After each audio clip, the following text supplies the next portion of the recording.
Todo listo para comenzar con este capítulo de El Grito de la Llorona y quiero comenzar con esta frase. Luz y oscuridad estaban peleando en mi interior y solo me sentí una pieza más de su juego. Había llegado el día, me volvería una con la divinidad oscura. Bienvenidos a este capítulo, quiero saludar con gusto a Fernanda Aburto. Fernanda, un placer y bienvenida. Muchas gracias, estoy muy agradecida de que me hayan invitado y estoy lista para hablar de lo que sea. Bruja, tarotista, ¿qué más eres?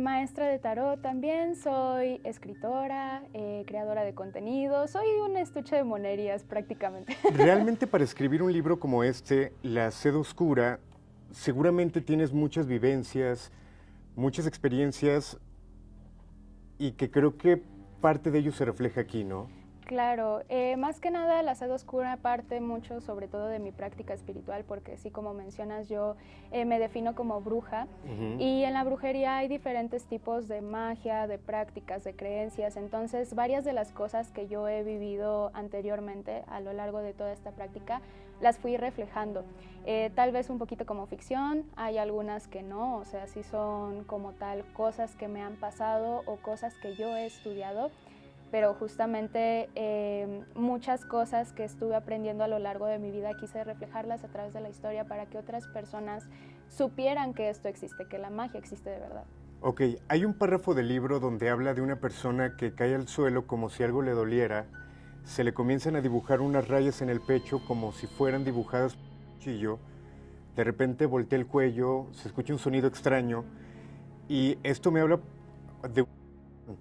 ¿Has sido testigo de una acción? No, la verdad es que no, porque sobre todo las cuestiones a lo mejor es un tema que suena mucho, es un tema muy hollywoodizado también, clásicas películas como El Exorcista, Emily Rose, lo hemos visto muchas veces, pero lo que yo he estudiado en mi práctica es darte cuenta que es muy difícil que una persona verdaderamente tenga una posesión de un demonio, ¿no? Anteriormente, pues a lo mejor no había este tipo de conocimientos acerca de la medicina mental, de la salud mental, entonces muchos de esos casos también podían ser esquizofrenia, pero para serte bien honesta, yo nunca he presenciado una posesión real porque es muy complicado encontrarla. Ahora sí que algunas de las escenas que escribí en mi libro están basadas en ficción, pero hay otras que sí están basadas en cosas reales, en cosas que he vivido. Y que es importante lo que comentas, esquizofrenia, otras enfermedades mentales, porque por ejemplo hace tiempo salió el dato de que en la iglesia, en la arquidiócesis, se hacían 80 peticiones para hacer exorcismos al día. Y que a lo mejor era por la falta de información o de repente veíamos cosas raras y ya lo atribuíamos al demonio y que no necesariamente tiene que ser así. Justo, y también se ve en la Edad Media, también en todo lo que fueron los juicios de Salem, de Norberwick. Anteriormente las personas creían que todo lo malo que les pasaba alrededor era a causa de las brujas, que no había cosechas, las brujas, que la vaca no dio leche, fue la bruja, ¿no? Entonces, pues sí hubo como una especie de histeria colectiva en esos momentos en donde creían que todo era basado en algo que hacía el mismísimo cuando eran cosas cotidianas, ¿no? Yo siempre he dicho que los seres humanos siempre le tememos a lo desconocido. Entonces, en ese entonces sí llegaba a sonar muchos estos casos en donde todos querían a lo mejor para la mujer que estudiaba herbolaria, ay no, esos conocimientos se los dio o el hombre que se fue con la amante, seguramente fue susurrado por él. Entonces muchas de esas cosas históricamente no son creadas a través del ocultismo o del esoterismo o de cosas como tan, ¿no? Y que tu libro comienza con una frase que prácticamente quiere decir eso, no recuerdo exactamente en qué página estaba. Aquí está. Dice, y el hombre o la mujer que evocare espíritus o se entregare a la adivinación ha de... Prácticamente lo que comentas, ¿no? Sí, justo. Eso es un pasaje de la Biblia, es de Levítico. Y también, ¿no? Había como este tipo de casos de que las personas estudiaban artes que para ese entonces eran ocultas o eran desconocidas.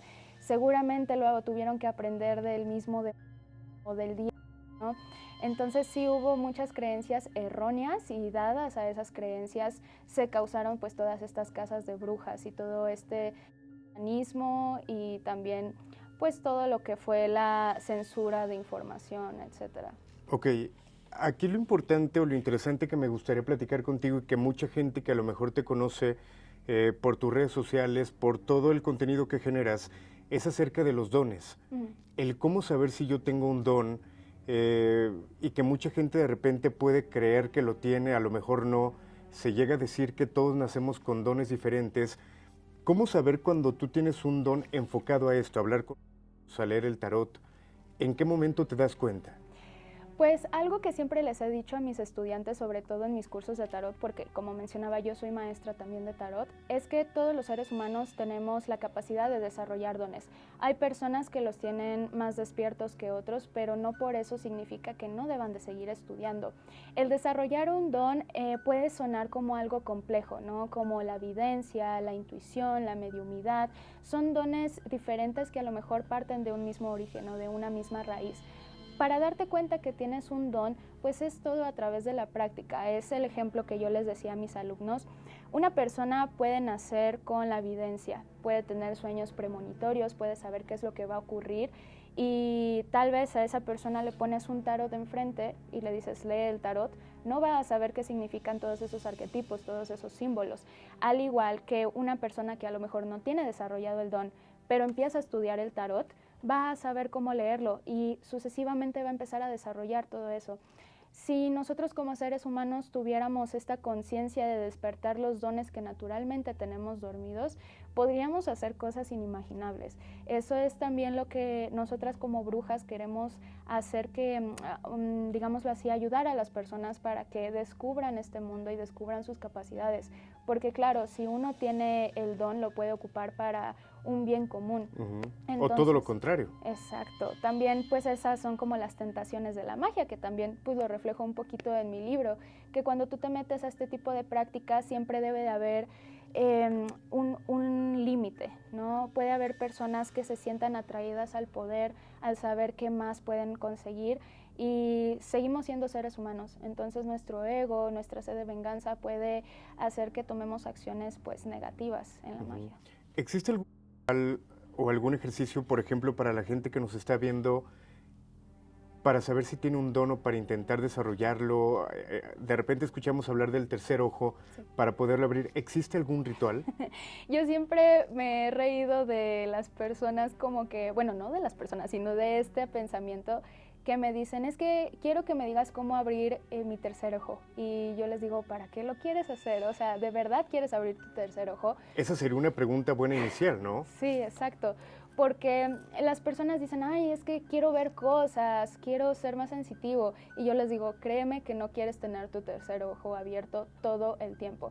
Porque al tener esta hipersensibilidad, nosotros también empezamos a tener cosas negativas dentro de nosotros. Podemos generar ansiedad, podemos generar insomnio, y créeme que a nadie le gustaría ir por la vida viendo espíritus o cosas que a lo mejor para nuestra, digámoslo así, nuestro análisis humano creemos que no existen, pero de repente lo vemos al lado de nosotros.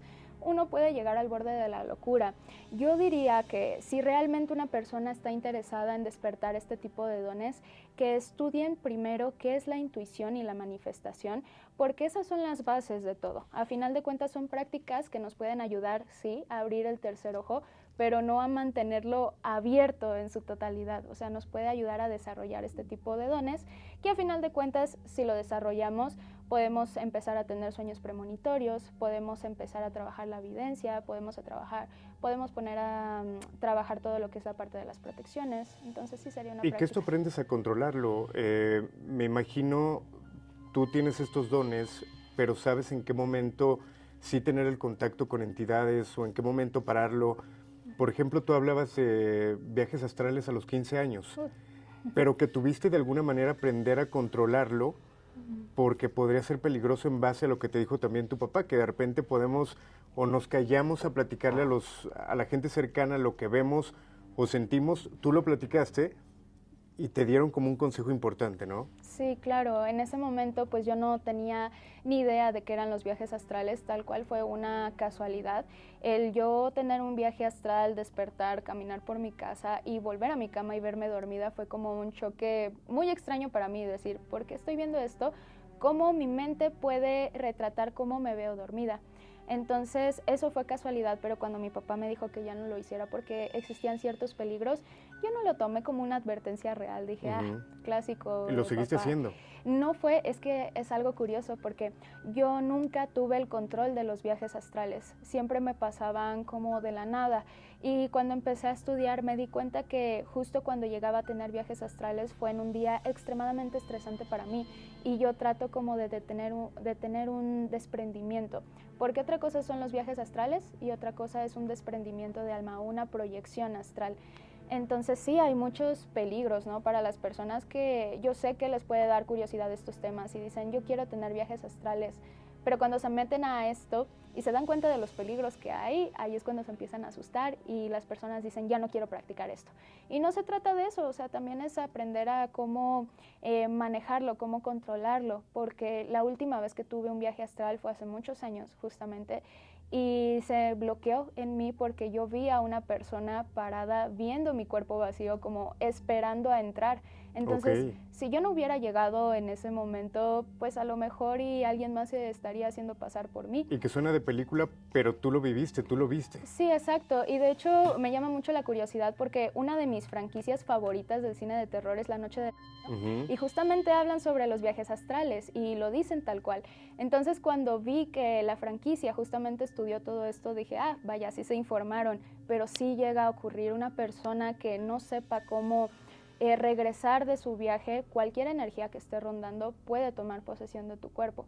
No se toma tal cual como una posesión a lo mejor demoníaca, pero vaya que sí pierdes el control de ello. Ok, Fernanda, pues finalmente invitar a la gente que cheque este libro, La Sed Oscura, que de repente de ojearlo hay escenas fuertes, hablamos de Halloween, 3 semanas, 2 semanas, y que se va poniendo interesante, invitar a la gente que lo cheque, que te siga en redes sociales y que seguramente vendrán más libros. Claro que sí, pues me pueden encontrar en redes sociales como Lunática Literaria, esas son mis redes sociales de libros, yo siempre he dicho mis redes sociales de día, ¿no? De escritora, pero si les interesa todos estos temas del esoterismo, me pueden encontrar en Witch in Me, ahí soy maestra de tarot, ofrezco servicios también de magia y pues para los que quieran aprender, ahí estamos. Y La Sed Oscura, mi libro, lo pueden conseguir en cualquier librería de México. Perfecto, un placer saludarte, conocerte y espero que no sea la última vez que nos acompañes. Muchísimas gracias. Gracias. Con esto finalizamos. Mi nombre es Alain Luna y descansen si es que pueden. El grito de la Llorona a través de la mejor.